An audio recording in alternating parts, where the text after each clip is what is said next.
People think when you want to change your life, you need to think big. But world renowned habits expert James Clear has discovered another way. He knows that real change comes from the compound effect of hundreds of small decisions. Doing two push ups a day, waking up 5 minutes earlier, or reading just one more page. He calls them atomic habits. Atomic, an extremely small amount of a thing, the single irreducible unit of a larger system, the source of immense energy or power. Habit, a routine or practice performed regularly, an automatic response to a specific situation.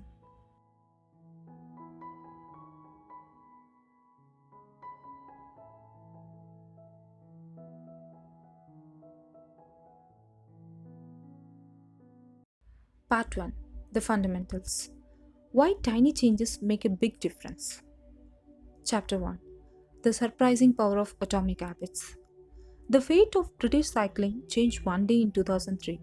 The organization, which was governing body for professional cycling in Great Britain, had recently hired Dave Brailsford as its new performance director.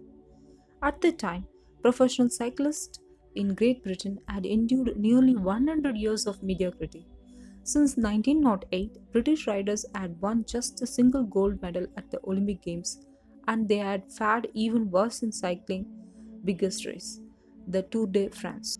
In 110 years, no British cyclist had ever won the event. In fact, the performance of British riders had been so underwhelming that one of the top bike manufacturers in Europe refused to sell bikes to the team because they were afraid that it would hurt sales if other professionals saw the Brits using their gear. Brailsford had been hired to put British cycling on a new trajectory. What made him different from previous coaches was his relentless commitment to a strategy that he referred to as the aggregation of marginal gains, which was the philosophy of searching for a tiny margin of improvement in everything you do. The Brailsford said the old principle came from the idea that if you broke down everything you could think of that goes into riding a bike and then improve it by 1%, you will get a significant increase when you put them all together. Brailsford and his coaches began by making small adjustments you might expect from a professional cycling team. They redesigned the bike seats to make them more comfortable and rubbed alcohol on the tires for a better grip. They asked the riders to wear electrically heated overshorts to maintain ideal muscle temperature while riding and used biofeedback sensors to monitor how each athlete responded to a particular workout. The team tested various fabrics in a wind tunnel and had their outdoor riders switch to indoor racing suits, which proved to be lighter and more aerodynamic. But they didn't stop there. Brailsford and his team continued to find 1% improvements in overlooked and unexpected areas. They tested different types of massage gels to see which one led to the fastest muscle recovery. They hired a surgeon to teach each rider the best way to wash their hands to reduce the chances of catching a cold. They determined the type of pillow and mattresses that led to the best night's sleep for each rider. They even painted the inside of the team truck white, which helped them spot little bits of dust that would normally slip by unnoticed but could degrade the performance of the finely tuned bikes. As this and hundreds of other smaller improvements accumulated, the results came faster than anyone could have imagined. Just 5 years after Brailsford took over, the British cycling team dominated the road and track cycling events at the 2008 Olympic Games in Beijing, where they won an astounding 60% of the gold medals available. 4 years later, when the Olympic Games came to London, the Brits raised the bar as they set 9 Olympic records and 7 world records. That same year, Bradley Wiggins became the first British cyclist to win the Tour de France. The next year, his teammate Chris Froome won the race, and he would go on to win against in 2015, 16, and 17, giving the British team 5 Tour de France victories in 6 years.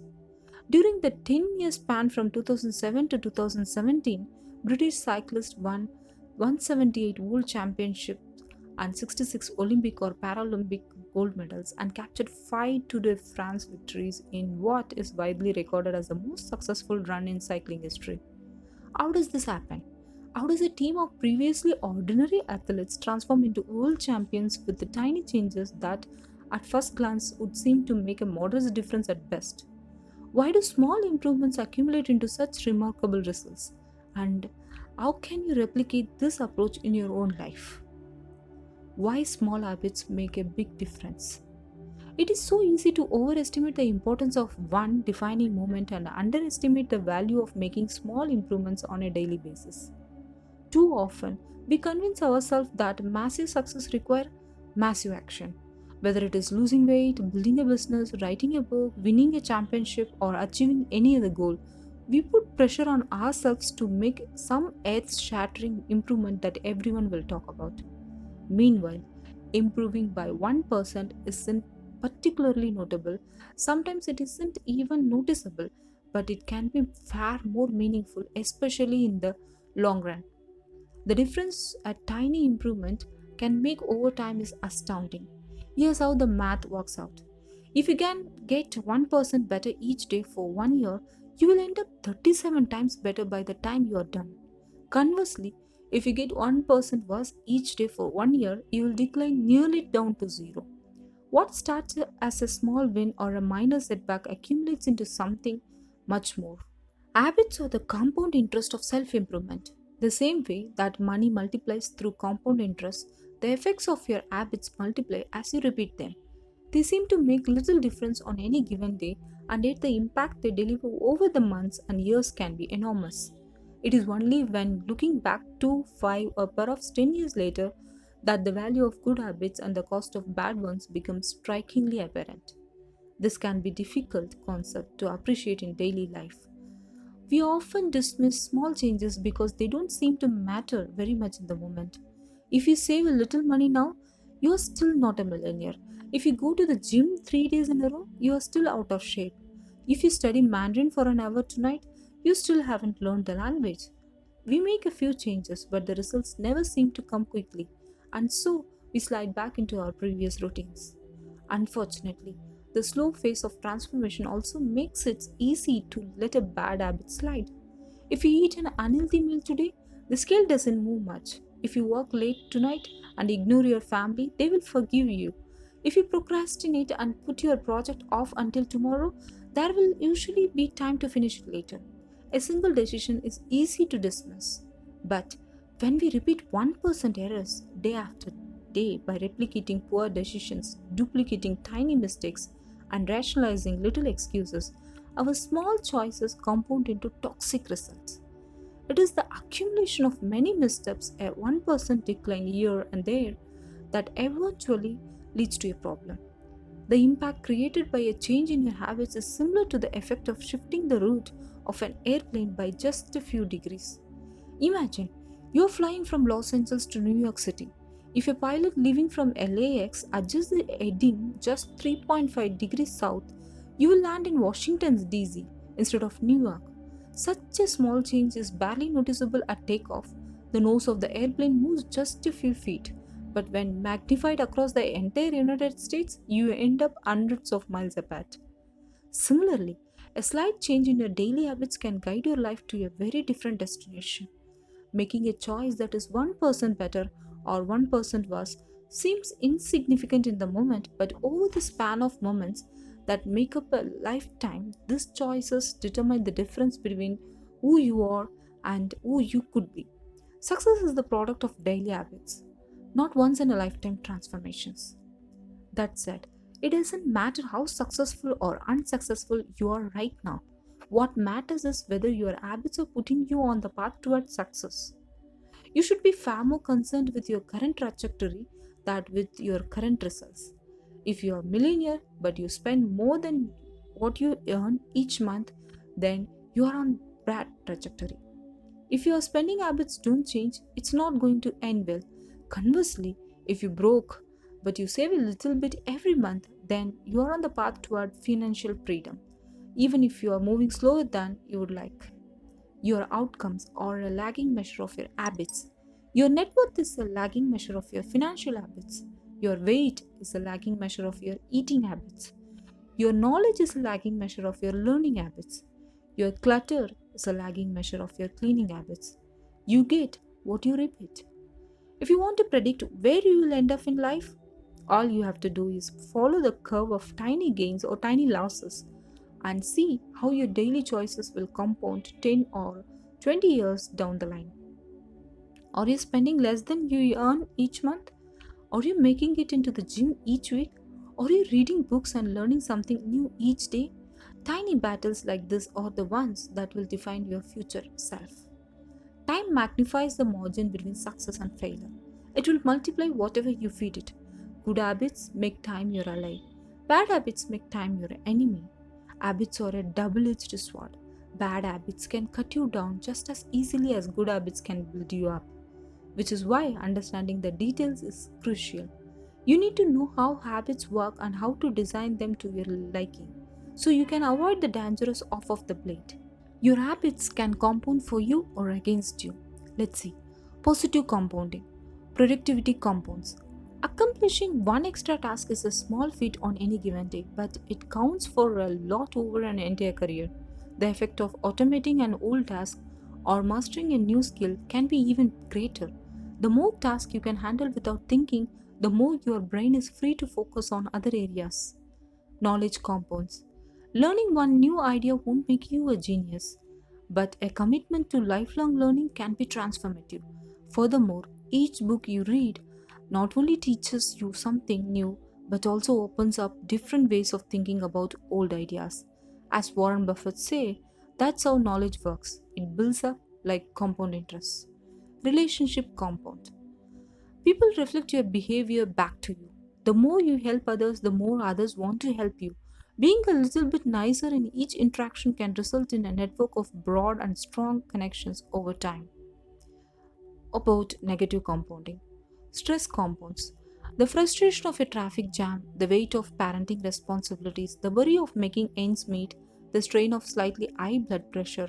By themselves, these common causes of stress are manageable, but when they persist for years, little stress compound into serious health issues. Negative thoughts compound. The more you think of yourself as worthless, stupid, or ugly, the more you condition yourself to interpret life that way. You get trapped in a thought loop. The same is true for how you think about others. Once you fall into the habit of seeing people as angry, unjust, or selfish, you see those kind of people everywhere. Outrage compounds. Riots, protests, and mass movements are rarely the result of a single event. Instead, a long series of microaggressions and daily aggravations slowly multiply until one event tips the scales and outrage spreads like a wildfire. What progress is really like? Imagine that you have an ice cube sitting on the table in front of you. The room is cold and you can see your breath. It is currently 25 degrees. Ever so slowly, the room begins to heat up. 26 degrees, 27, 28. The ice cube is still sitting on the table in front of you. 29 degrees, 30, 31. Still, nothing has changed. Nothing has happened. Then, 32 degrees. The ice begins to melt. A 1 degree shift, seemingly no different from the temperature increases before it, has unlocked a huge change. Breakthrough moments are often the result of many previous actions, which build up the potential required to unleash a major change. This pattern shows up everywhere. Cancer spends 80% of its life undetectable, then takes over the body in months. Bamboo can barely be seen for the first 5 years as it builds extensive root system underground before exploding 90 feet into the air within 6 weeks. Similarly, habits often appear to make no difference until you cross a critical threshold and unlock a new level of performance. In the early and middle stages of any quest, there is often a valley of disappointment. You expect to make progress in a linear fashion, and it's frustrating how ineffective changes can seem during the first days, weeks, and even months. It doesn't feel like you are going anywhere. It's a hallmark of any compounding process. The most powerful outcomes are delayed. This is one of the core reasons why it is so hard to build habits that last. People make a few small changes, fail to see a tangible result, and decide to stop. You think, I've been running every day for a month, so why can't I see any change in my body? Once this kind of thinking takes over, it's easy to let good habits fall by the wayside. But in order to make a meaningful difference, habits need to persist long enough to break through this plateau called what I call the plateau of latent potential. If you find yourself struggling to build a good habit or break a bad one, it is not because you have lost your ability to improve. It is often because you have not yet crossed the plateau of latent potential. Complaining about not achieving success despite working hard is like complaining about an ice cube not melting when you heated it from 25 to 31 degrees. Your work was not wasted, it is just being stored. All the action happens at 32 degrees. When you finally break through the plateau of latent potential, people will call it an overnight success. The outside world only sees the most dramatic event rather than all that preceded it. But you know that it's the work you did long ago, when it seemed that you weren't making any progress, that makes the jump today possible. It is the human equivalent of geological pressure. Two tectonic plates can grind against one another for millions of years, the tension slowly building all the while. Then one day they rub each other once again in the same fashion they have for ages, but this time the tension is too great. An earthquake erupts. Change can take years before it happens all at once. Mastery requires patience. The San Antonio Spurs, one of the most successful teams in NBA history, have a quote from social reformer Jacob Riis hanging in their locker room. When nothing seems to help, I go and look at a stonecutter hammering away at his rock, perhaps 100 times without as much as a crack showing in it. Hit at the 101st blow, it will split in two. And I know it was not that last blow that did it, but all that had gone before. All big things come from small beginnings. The seed of every habit is a single tiny decision. But as the decision is repeated, a habit sprouts and grows stronger. Roots entrench themselves and branches grow. The task of breaking a bad habit is like uprooting a powerful oak within us, and the task of building a good habit is like cultivating a delicate flower one day at a time. But what determines whether we stick with a habit long enough to survive the plateau of latent potential and break through to the other side? What is it that causes some people to slide into unwanted habits and enables others to enjoy the compounding effects of good ones? Forget about goals, focus on systems instead. Prevailing wisdom claims that the best way to achieve what you want in life, getting into better shape, building a successful business, relaxing more and worrying less, spending more time with friends and family, is to set specific actionable goals. For many years, this was how I approached my habits too. Each one was a goal to be reached. I set goals for the grades I wanted to get in school, for the weights I wanted to lift in the gym, for the profits I wanted to earn in business. I succeeded at a few but failed at a lot of them. Eventually, I began to realize that my results had very little to do with the goals I set and nearly everything to do with the systems I followed. What is the difference between systems and goals? It is the distinction I first learned from Scott Adams, the cartoonist behind the Dilbert comic. Goals are about the results you want to achieve. Systems are about the process that led to those results. If you are a coach, your goal might be to win a championship. Your system is the way you recruit players, manage your assistant coaches, and conduct practice. If you are an entrepreneur, your goal might be to build $1 million business. Your system is how you test product ideas, hire employees, and run marketing campaigns. If you are a musician, your goal might be to play a new piece. Your system is how often you practice, how you break down and tackle difficult measures, and your method for receiving feedback from your instructor. Now, for the interesting question, if you completely ignored your goals and focused only on your system, would you still succeed?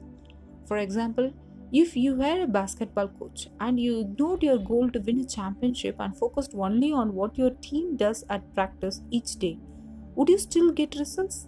I think you would. The goal in any sport is to finish with the best score, but it would be ridiculous to spend the whole game staring at the scoreboard. The only way to actually win is to get better each day. In the words of three-time Super Bowl winner Bill Walsh, the score takes care of itself. The same is true for other areas of life. If you want better results, then forget about setting goals. Focus on your system instead. What do I mean by this? Are goals completely useless? Of course not. Goals are good for setting a direction, but systems are best for making progress. A handful of problems arise when you spend too much time thinking about your goals and not enough time designing your systems. Problem number one: winners and losers have the same goals. Goal setting suffers from a serious case of survivorship bias. We concentrate on the people who end up winning, the survivors, and mistakenly assume that ambitious goals led to their success, while overlooking all of the people who had the same objective but didn't succeed. Every Olympian wants to win a gold medal, every candidate wants to get a job, and if successful and unsuccessful people share the same goals, then the goal cannot be what differentiates the winners from the losers. It wasn't the goal of winning the Tour de France that propelled the British cyclists to the top of the sport. Presumably, they had wanted to win the race every year before, just like every other professional team. The goal had always been there. It was only when they implemented a system of continuous small improvements that they achieved a different outcome. Problem number two: achieving a goal is only a momentary change. Imagine you have a messy room and you set a goal to clean it. If you summon the energy to tidy up, then you will have a clean room for now. But if you maintain the same sloppy, pack rat habits that led to your messy room in the first place, soon you will be looking to a new pile of clutter and hoping for another burst of motivation. You are left chasing the same outcome because you never changed the system behind it. You treated a symptom without addressing the cause. Achieving a goal only changes your life for the moment. That's the counterintuitive thing about improvement. We think we need to change our results, but the results are not the problem. What we really need to change are the system that caused those results. When you solve problems at the results level, you only solve them temporarily. In order to improve for good, you need to solve problems at the systems level. Fix the inputs and the outputs will fix themselves. Problem number three: goals restrict your happiness. The implicit assumption behind any goal is this: once I reach my goal, then I will be happy. The problem with the goal first mentality is that you are continually putting happiness off until the next milestone. I've slipped into this trap so many times I've lost count. For years, happiness was always something for my future self to enjoy. I promised myself that once I gained 20 pounds of muscle or after my business was featured in the New York Times, then I could finally relax. Furthermore, goals create an either or conflict. Either you achieve your goal and are successful, or you fail and you are a disappointment. You mentally box yourself into a narrow version of happiness. This is misguided. It is unlikely that your actual path through life will match the exact journey you had in mind when you set out. It makes no sense to restrict your satisfaction to one scenario when there are many paths to success. A systems first mentality provides the antidote. When you fall in love with the process rather than the product, you don't have to wait to give yourself permission to be happy. You can be satisfied anytime your system is running. And a system can be successful in many different forms, not just the one you first envision. Problem number 4: goals are at odds with long term progress. Finally, a goal oriented mindset can create a yo yo effect. Many runners work hard for months, but as soon as they cross the finish line, they stop training. The race is no longer there to motivate them. When all of your hard work is focused on a particular goal, what is left to push you forward after you achieve it? This is why many people find themselves reverting to their old habits after accomplishing a goal. The purpose of setting goals is to win the game. The purpose of building systems is to continue playing the game. True long term thinking is a goal less thinking. It's not about any single accomplishment, it is about cycle of endless refinement and continuous improvement. Ultimately, it is your commitment to the process that will determine your progress. A system of atomic habits. If you are having trouble changing your habits, the problem isn't you. The problem is your system. Bad habits repeat themselves again and again, not because you don't want to change, but because you have the wrong system for change. You do not rise to the level of your goals, you fall to the level of your systems. Focusing on the overall system rather than a single goal is one of the core themes of this book. It is also one of the deeper meanings behind the word atomic. By now, you have probably realized that an atomic habit refers to a tiny change, a marginal gain, a 1% improvement. But Atomic habits are not just any old habits, however small. They are little habits that are part of a larger system. Just as atoms are the building blocks of molecules, atomic habits are the building blocks of remarkable results. Habits are like the atoms of our lives. Each one is a fundamental unit that contributes to your overall improvement. At first, this tiny routine seems insignificant, but soon they build on each other and fuel bigger wins that multiply to a degree that far outweighs the cost of their initial investments. They are both small and mighty. This is the meaning of the phrase atomic habits, a regular practice or routine that is not only small and easy to do, but also the source of incredible power, a component of the system of compound growth. Chapter Summary. Habits are the compound interest of self improvement. Getting 1% better every day counts for a lot in the long run. Habits are a double edged sword. They can work for you or against you, which is why understanding the details is essential. Small changes often appear to make no difference until you cross a critical threshold. The most powerful outcomes of any compounding process are delayed. You need to be patient. An atomic habit is a little habit that is part of a larger system. Just as atoms are the building blocks of molecules, atomic habits are the building blocks of remarkable results. If you want better results, then forget about setting goals. Focus on your system instead. You do not rise to the level of your goals, you fall to the level of your systems. Chapter number 2. How your habits shape your identity and vice versa. Why is it so easy to repeat bad habits and so hard to form good ones?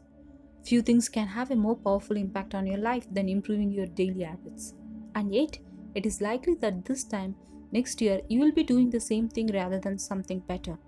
It often feels difficult to keep good habits going for more than a few days, even with sincere effort and the occasional burst of motivation. Habits like exercise, meditation, journaling, and cooking are reasonable for a day or two and then become a hassle. However, once your habits are established, they seem to stick around forever, especially the unwanted ones. Despite our best intentions, unhealthy habits like eating junk food, watching too much television, procrastinating, and smoking can feel impossible to break. Changing our habits is challenging for two reasons. Number one, we try to change the wrong thing, and number two, we try to change our habits in the wrong way. In this chapter, I'll address the first point. In the chapters that follow, I'll answer the second. Our first mistake is that we try to change the wrong thing. To understand what I mean, consider that there are three levels at which change can occur. You can imagine them like the layers of an onion, three layers of behavior change. The first layer is changing your outcomes. This level is concerned with changing your results, losing weight, publishing a book, winning a championship. Most of the goals you set are associated with this level of change. The second layer is changing your process. This level is concerned with changing your habits and systems, implementing a new routine at the gym, decluttering your desk for better workflow, developing a meditation practice. Most of the habits you build are associated with this level. The third and deepest layer is changing your identity. This level is concerned with changing your beliefs, your worldview, your self image, your judgments about yourself and others. Most of the beliefs, assumptions, and biases you hold are associated with this level. Outcomes are about what you get, processes are about what you do, identity is about what you believe. When it comes to building habits that last, when it comes to building a system of 1% improvement, the problem is not that one level is better or worse than other. All levels of change are useful in their own way. The problem is the direction of the change. Many people begin the process of changing their habits by focusing on what they want to achieve. This leads us to outcome based habits. The alternative is to build identity based habits. With this approach, we start by focusing on who we wish to become. Imagine two people resisting a cigarette. When offered a smoke, the first person says, "No thanks, I'm trying to quit." It sounds like a reasonable response, but this person still believes they are a smoker who is trying to be something else. They are hoping their behavior will change while carrying around the same beliefs. The second person declines by saying, "No thanks, I am not a smoker." It's a small difference, but this statement signals a shift in identity. Smoking was part of their former life, not their current one. They no longer identify as someone who smokes. Most people don't even consider identity change when they set out to improve. They just think, I want to be skinny, and if I stick to this diet, then I'll be skinny. They set goals and determine the actions they should take to achieve those goals without considering the beliefs that drive their actions. They never shift the way they look at themselves, and they don't realize that their old identity can sabotage their new plans for change.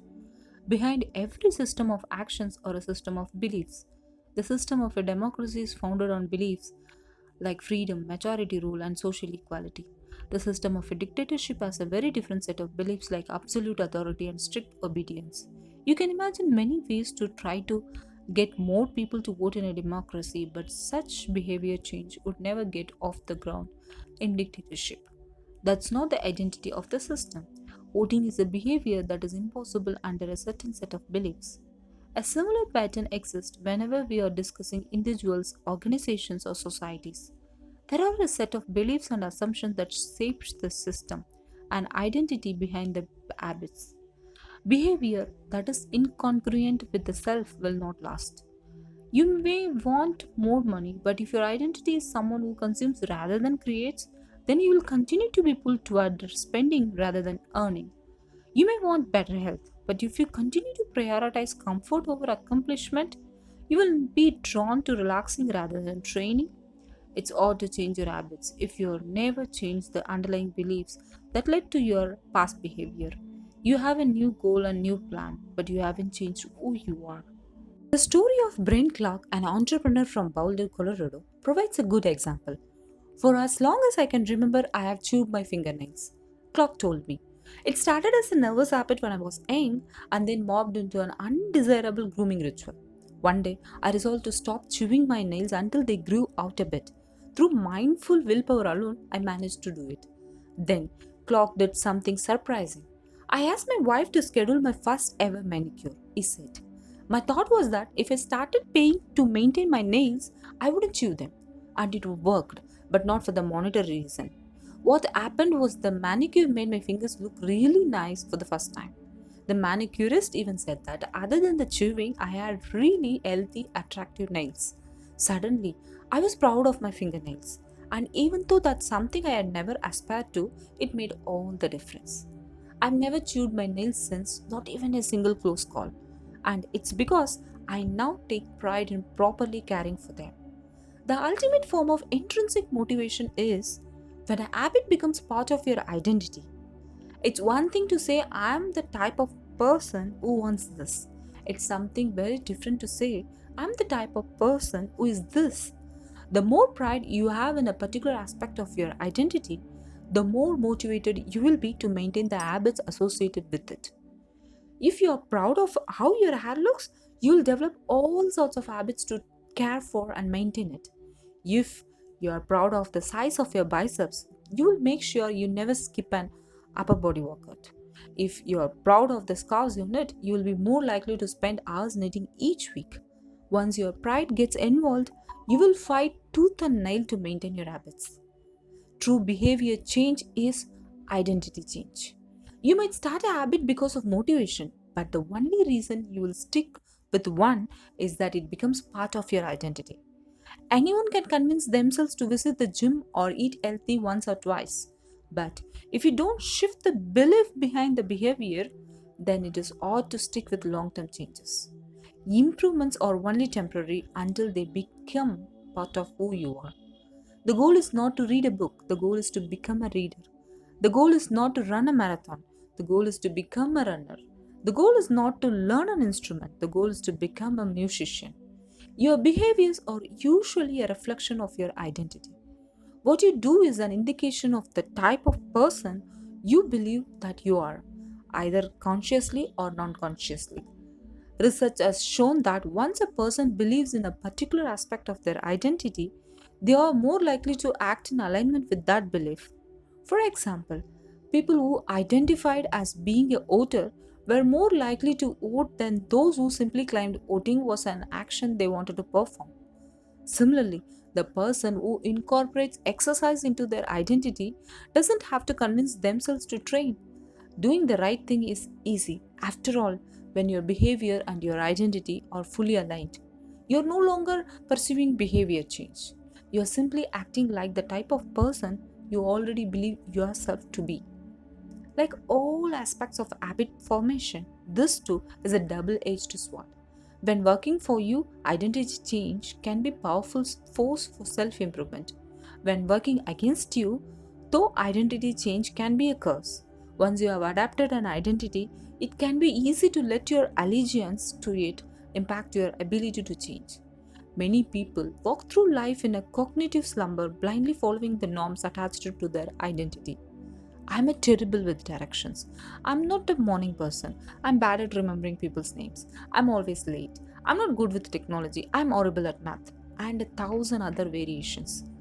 When you have repeated a story to yourself for years, it's easy to slide into these mental grooves and accept them as a fact. In time, you begin to resist certain actions because that's not who I am. There is an internal pressure to maintain your self image and behave in a way that is consistent with your beliefs. You find whatever way you can to avoid contradicting yourself. The more deeply a thought or action is tied to your identity, the more difficult it is to change it. It can feel comfortable to believe what your culture believes or to do what upholds your self image, even if it is wrong. The biggest barrier to positive change at any level, individual, team, society, is identity conflict. Good habits can make rational sense, but if they conflict with your identity, you'll fail to put them into action. On any given day, you may struggle with your habits because you're too busy or too tired or too overwhelmed or under some other reason. Over the long run, however, the real reason you fail to stick with the habits is that your self image gets in the way. This is why you cannot get too attached to one version of your identity. Progress requires unlearning. Becoming the best version of yourself requires you to continuously edit your beliefs and to upgrade and expand your identity. This brings us to an important question.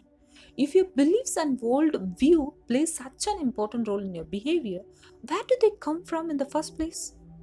How exactly is your identity formed? How can you emphasize new aspects of your identity that serve you and gradually erase the pieces that hinder you? The two-step process to changing your identity. Your identity emerges out of your habits. You're not born with preset beliefs. Every belief, including those about yourself, is learned and conditioned through experience. More precisely, that your habits are how you embody your identity. When you make your bed each day, you embody the identity of an organized person. When you write each day, you embody the identity of a creative person. When you train each day, you embody the identity of an athletic person. The more you repeat your behavior, the more you reinforce the identity associated with that behavior. In fact, the word identity was originally derived from the Latin words essentitas, which means being, and identitam, which means repeatedly. Your identity is literally your repeated beingness. Whatever your identity is right now, you only believe it because you have proof of it. If you go to church every Sunday for 20 years, you have evidence that you are religious. If you study biology for 1 hour every night, you have evidence that you are studious. If you go to the gym even when it's snowing, you have evidence that you are committed to fitness. The more evidence you have for a belief, the more strongly you will believe it. For most of my early life, I didn't consider myself a writer. If you were to ask any of my high school teachers or college professors, they would tell you I was an average writer at best, certainly not a standout. When I began my writing career, I published a new article every Monday and Thursday for the first few years. As the evidence grew, so did my identity as a writer. I didn't start out as a writer, I became one through my habits. Of course, your habits are not the only actions that influence your identity, but by virtue of their frequency, they are usually the most important ones. Each experience in life modifies your self image, but it's unlikely you would consider yourself a soccer player because you kicked a ball once or an artist because you scribbled a picture. As you repeat these actions, however, the evidence accumulates and your self image begins to change. The effect of one off experience tends to fade away while the effect of habits get reinforced with time, which means your habits contribute most of the evidence that shapes your identity. In this way, the process of building habits is actually the process of becoming yourself. This is a gradual evolution. We do not change by snapping our fingers and deciding to be someone entirely new. We change bit by bit, day by day, habit by habit. We are continually undergoing micro evolutions of the self. Each habit is like a suggestion. Hey, maybe this is who I am. If you finish a book, then perhaps you are the type of person who likes reading. If you go to the gym, then perhaps you are the type of the person who likes exercise. If you practice playing the guitar, perhaps you are the type of person who likes music. Every action you take is a vote for the type of person you wish to become. No single instance will transform your beliefs, but as the oaths build up, so does the evidence of your new identity. This is one reason why meaningful change does not require radical change. Small habits can make a meaningful difference by providing evidence of a new identity. And if a change is meaningful, it actually is big. That's the paradox of making small improvements. Putting this all together, you can see that habits are the path to changing your identity. The most practical way to change who you are is to change what you do. Each time you write a page, you are a writer. Each time you practice the violin, you are a musician. Each time you start a workout, you are an athlete. Each time you encourage your employees, you are a leader. Each habit not only gets results but also teaches you something far more important, to trust yourself. You start to believe you can actually accomplish these things. When the odds mount up and the evidence begins to change, the story you tell yourself begins to change as well as. Of course, it works the opposite way too. Every time you choose to perform a bad habit, it's out for that identity. The good news is that you don't need to be perfect. In any election, there are going to be votes for both the sides. You don't need an anonymous vote to win an election. You just need a majority. It doesn't matter if you cast a few votes for a bad behavior or an unproductive habit. Your goal is simply to win the majority of the time. New identities require new evidence. If you keep casting the same votes you have always cast, you're going to get the same result you have always had. If nothing changes, nothing is going to change. It is a simple two-step process. Number one, decide the type of person you want to be. And two, prove it to yourself with small wins. First, decide who you want to be. This holds at any level, as an individual, as a team, as a community, as a nation. What do you want to stand for? What are your principles and values? Who do you wish to become? These are big questions, and many people aren't sure where to begin. But they do know what kind of results they want, to get six pack abs, or to feel less anxious, or to double their salary. That's fine. Start there and work backward from the results you want to the type of person who could get those results. Ask yourself, who is the type of person that could get the outcome I want? Who is the type of person that could lose 40 pounds? Who is the type of person that could learn a new language? Who is the type of person that could run a successful startup? For example, who is the type of person who could write a book? It's probably someone who is consistent and reliable. Now, your focus shifts from writing a book to being the type of person who is consistent and reliable. This process can lead to beliefs like, I'm the kind of teacher who stands up for our students. I'm the kind of doctor who gives each patient the time and empathy they need. I'm the kind of manager who advocates for our employees. Once you have a handle on the type of person you want to be, you can begin taking small steps to reinforce your desired identity.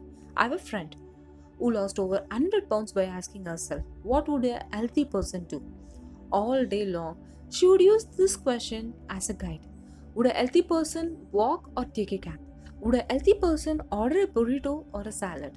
She figured if she acted like a healthy person long enough, eventually she would become that person, and she was right. The concept of identity based habits is our first introduction to another key theme in this book, feedback loops. Your habits shape your identity, and your identity shapes your habits. It's a two-way street. The formation of all habits is a feedback loop, a concept we will explore in depth in the next chapter. But it's important to let your values, principles, and identity drive the loop rather than your results. The focus should always be on becoming that type of person, not getting a particular outcome. The real reason habits matter. Identity change is the north star of habit change. The remainder of this book will provide you with step by step instructions on how to build better habits in yourself, your family, your team, your company, and anywhere else you wish. But the true question is, are you becoming the type of person you want to become? The first step is not what or how, but who. You need to know who you want to be. Otherwise, your quest for change is like a boat without a rudder. And that's why we're starting here. You have the power to change your beliefs about yourself. Your identity is not set in stone. You have a choice in every moment. You can choose the identity you want to reinforce today with the habits you choose today. And this brings us to the deeper purpose of this book and the real reason habits matter. Building better habits isn't about littering your day with life hacks. It's not about flossing one tooth each night or taking a cold shower each morning or wearing the same outfit each day. It's not about achieving external measures of success like earning more money, losing weight, or reducing stress. Habits can help you achieve all of these things, but fundamentally, they are not about having something, they're about becoming something. Ultimately, your habits matter because they help you become the type of person you wish to be. They are the channel through which you develop your deepest beliefs about yourself. Quite literally, you become your habits. Chapter summary. There are three levels of change: outcome change, process change, and identity change. The most effective way to change your habits is to focus not on what you want to achieve but on who you wish to become. Your identity emerges out of your habits. Every action is a vote for the type of person you wish to become. Becoming the best version of yourself requires you to continuously edit your beliefs and to upgrade and expand your identity. The real reason habits matter is not because they can get you better results, although they can do it, but because they can change your belief about yourself. Chapter number 3: How to Build Better Habits in 4 Simple Steps. In 1898, a psychologist named Edward Thorndike conducted an experiment that would lay the foundation for our understanding of how habits form and the rules that guide our behavior. Thorndike was interested in studying the behavior of animals, and he started by working with cats. He would place each cat inside a device known as puzzle box. The box was designed so that the cat could escape through a door by some simple act, such as pulling at the loop of a cord, pressing a lever, or stepping on a platform. For example, one box contained a lever that, when pressed, would open a door on the side of the box. Once the door had been opened, the cat could dart out and run over to a bowl of food. Most cats wanted to escape as soon as they were placed inside the box. They would poke their nose into the corners, stick with their paws through openings, and claw at the loose at objects. After a few minutes of exploration, the cats could happen to press the magical lever, the door would open and they would escape. Thorndike tracked the behavior of each cat across many trials. In the beginning, the animals moved around the box at random, but as soon as the lever had been pressed and the door opened, the process of learning began. Gradually, each cat learned to associate the action of pressing the lever with the reward of escaping the box and getting to the foot. After 20 to 30 trials, this behavior became so automatic and habitual that the cat could escape within few seconds. For example, Thorndike noted cat 12 took the following times to perform the act: 160 seconds, 30 seconds, 90 seconds, 60, 15, 28, 20, 30, 22, 11, 15, 20, 12, 10, 14, 10, 8, 8, 5, 10, 8, 6, 6, 7.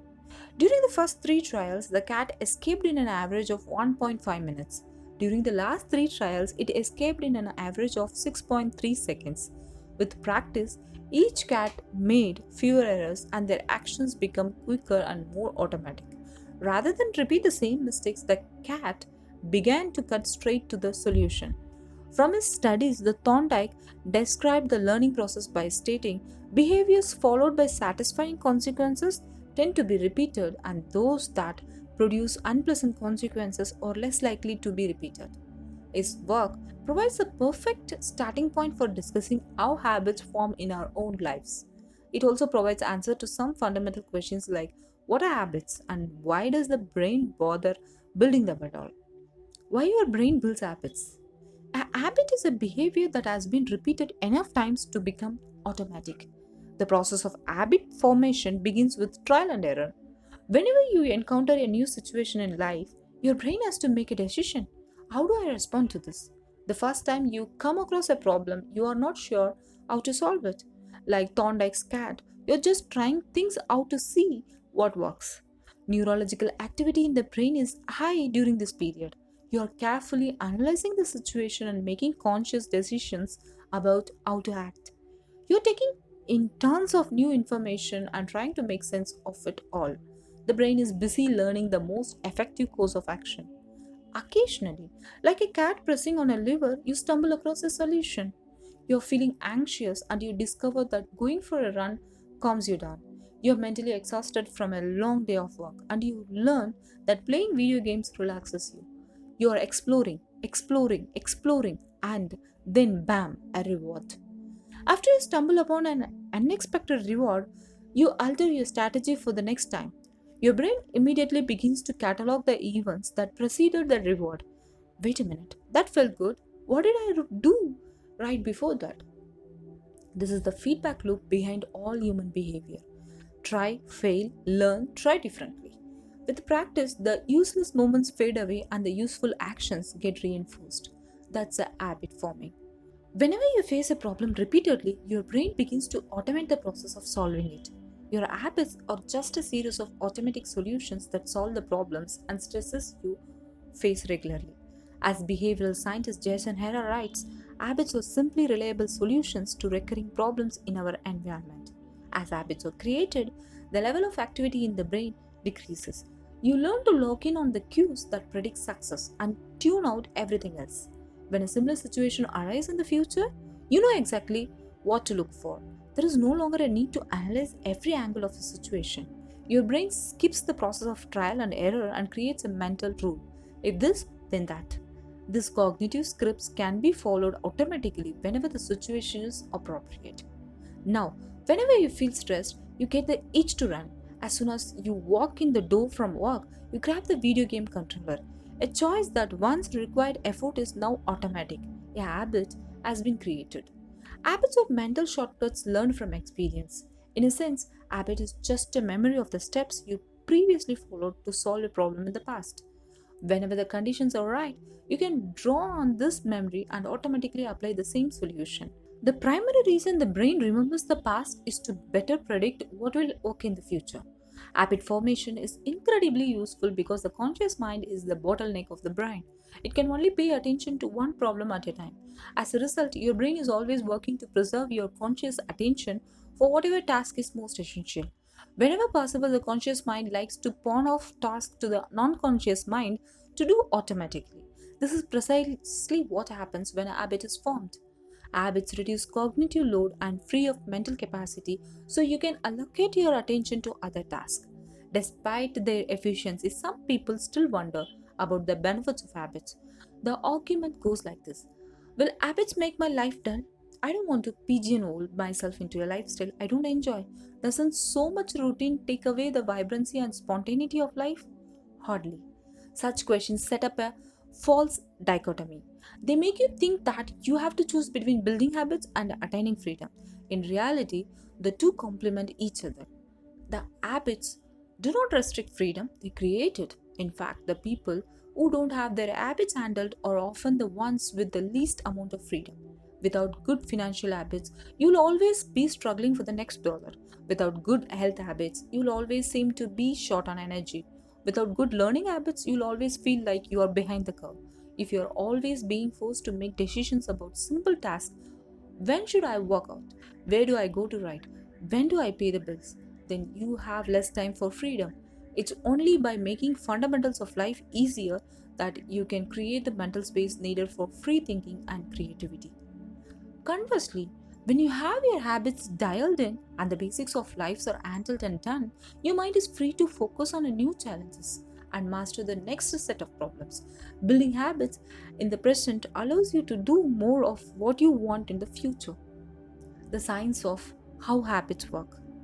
The process of building a habit can be divided into four simple steps: cue, craving, response, and reward. Breaking it down into these fundamental parts can help us understand what a habit is, how it works, and how to improve it. This four-step pattern is the backbone of every habit, and your brain runs through these steps in the same order each time. First, there is the cue. The cue triggers your brain to initiate a behavior. It is a bit of information that predicts a reward. Our prehistoric ancestors were paying attention to cues that signal the location of primary rewards like food, water, and sex. Today, we spend most of time learning cues that predict secondary rewards like money and fame and power and status, praise and approval, love and friendship, or a sense of personal satisfaction. Of course, these pursuits also indirectly improve our odds of survival and reproduction, which is the deeper motive behind everything we do. Your mind is continuously analyzing your internal and external environment for hints of where rewards are located. Because the cue is the first indication that we are close to a reward, it naturally leads to a craving. Cravings are the second step, and they are the motivational force behind every habit. Without some level of motivation or desire, without craving a change, we have no reason to act. What you crave is not the habit itself, but the change in state it delivers. You do not crave smoking a cigarette, you crave the feeling of relief it provides. You are not motivated by brushing your teeth, but rather by the feeling of a clean mouth. You do not want to turn on the television, you want to be entertained. Every craving is linked to a desire to change your internal state. This is an important point that we will discuss in detail later. Cravings differ from person to person. In theory, any piece of information could trigger a craving, but in practice, people are not motivated by the same cues. For a gambler, the sound of slot machines can be a potent trigger that sparks an intense wave of desire. For someone who rarely gambles, the jingles and chimes of the casino are just background noise. Cues are meaningless until they are interpreted. The thoughts, feelings, and emotions of the observer are what transform a cue into the craving. The third step is the response. Response is an actual habit you perform, which can take the form of a thought or an action. Whether a response occurs depends on how motivated you are and how much friction is associated with the behavior. If a particular action requires more physical or mental effort than you are willing to expend, then you won't do it. Your response also depends on your ability. It sounds simple, but a habit can occur only if you are capable of doing it. If you want to dunk a basketball but cannot jump high enough to reach the hoop, well, you're out of luck. Finally, the response delivers a reward. Rewards are the end goal of every habit. The cue is about noticing the reward. The craving is about wanting the reward. The response is about obtaining the reward. We chase rewards because they serve two purposes. One, they satisfy us, and two, they teach us. First purpose of rewards is to satisfy your craving. Yes, rewards provides benefits on their own. Food and water deliver the energy you need to survive. Getting a promotion brings more money and respect. Getting in shape improves your health and your dating and prospects. But the more immediate benefit is that rewards satisfy your craving to eat or to gain status or to win approval. At least, for a moment, rewards deliver contentment and relief from craving. Second, rewards teach us which actions are worth remembering in the future. Your brain is a reward detector. As you go about your life, your sensory nervous system is continuously monitoring which actions satisfy your desires and deliver pleasure. Feelings of pleasure and disappointment are part of the feedback mechanism that helps your brain distinguish useful actions from useless ones. Rewards close the feedback loop and complete the habit cycle. If a behavior is insufficient in any of the four stages, it will not become a habit. Eliminate the cue and your habit will never start.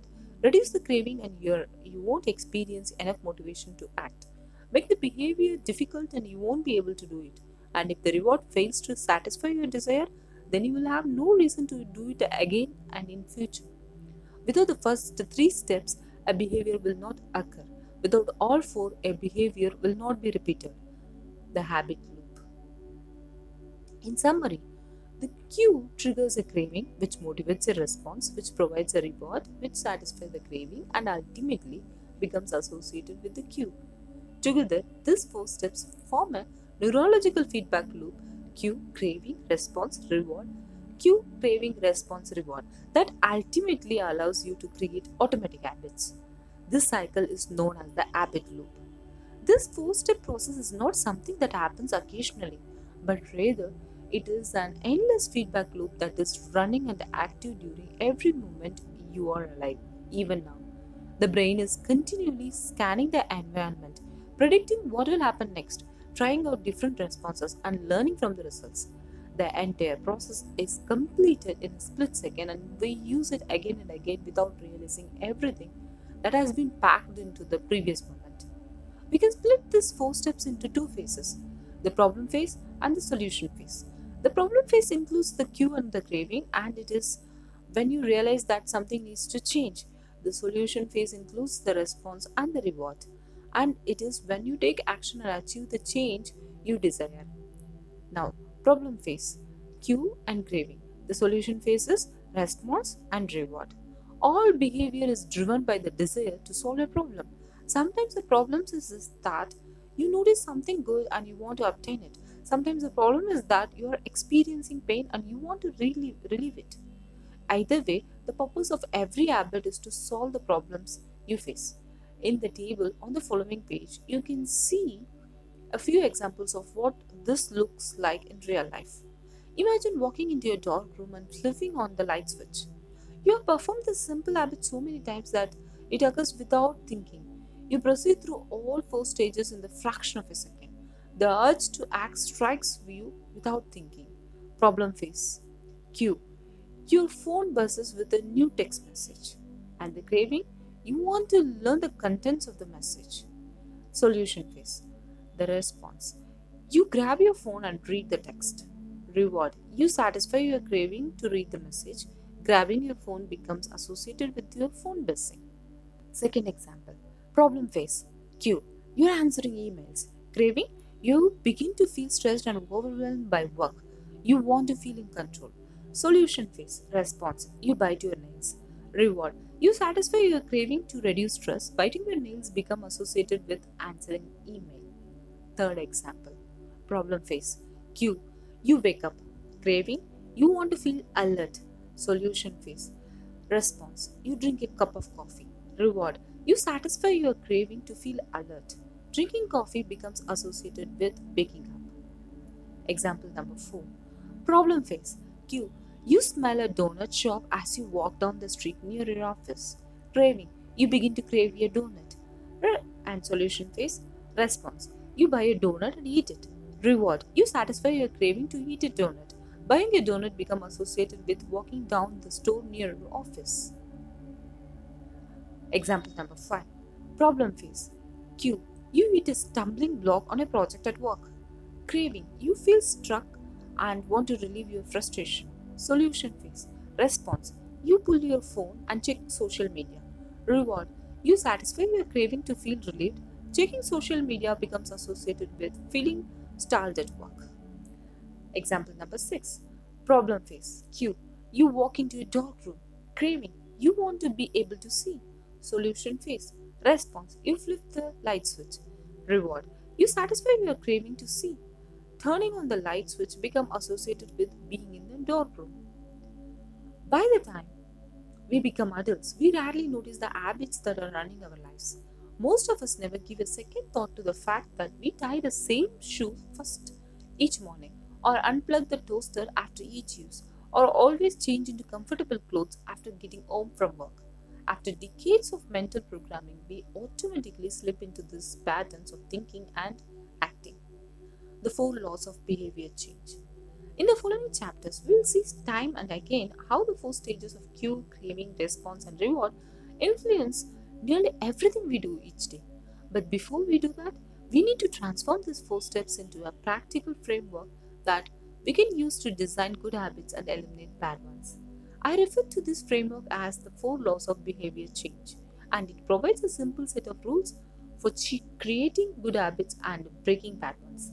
You can think of each law as a lever that influences human behavior. When the levers are in the right position, creating good habits is effortless. When they are in the wrong position, it is nearly impossible. How to create a good habit? The first law, make it obvious. Cue. The second law, craving, make it attractive. The third law, response, make it easy. The fourth law, reward, make it satisfying. We can invert these laws to learn how to break a bad habit. How to break a bad habit. Inversion of the first law, cue, make it invisible. Inversion of the second law, craving, make it unattractive. Inversion of the third law, response, make it difficult. Inversion of the fourth law, reward, make it unsatisfying. It would be irresponsible for me to claim that these four laws are an exhaustive framework for changing any human behavior, but I think they are close. As you will soon see, the four laws of behavior change apply to nearly every field, from sports to politics, art to medicine, comedy to management. These laws can be used no matter what challenge you are facing. There is no need for completely different strategies for each habit. Whenever you want to change your behavior, you can simply ask yourself, number 1, how can I make it obvious? 2, how can I make it attractive? 3, how can I make it easy? 4, how can I make it satisfying? If you have ever wondered, why don't I do what I say I'm going to do? Why don't I lose the weight or stop smoking or save for retirement or start that side business? Why do I say something is important but never seem to make time for it? The answers to those questions can be found somewhere in these four laws. The key to creating good habits and breaking bad ones is to understand these fundamental laws and how to alter them to your specifications. Every goal is doomed to fail if it goes against the grain of human nature. Your habits are shaped by the systems in your life. In the chapters that follow, we will discuss these laws one by one and show how you can use them to create a system in which good habits emerge naturally and bad habits wither away. Chapter summary. A habit is a behavior that has been repeated enough time to become automatic. The ultimate purpose of habits is to solve the problems of life with as little energy and effort as possible. Any habit can be broken down into a feedback loop that involves four steps: cue, craving, response, and reward. The four laws of behavior change are a simple set of rules we can use to build better habits. They are: number 1, make it obvious; number 2, make it attractive; number 3, make it easy; and number 4, make it satisfying.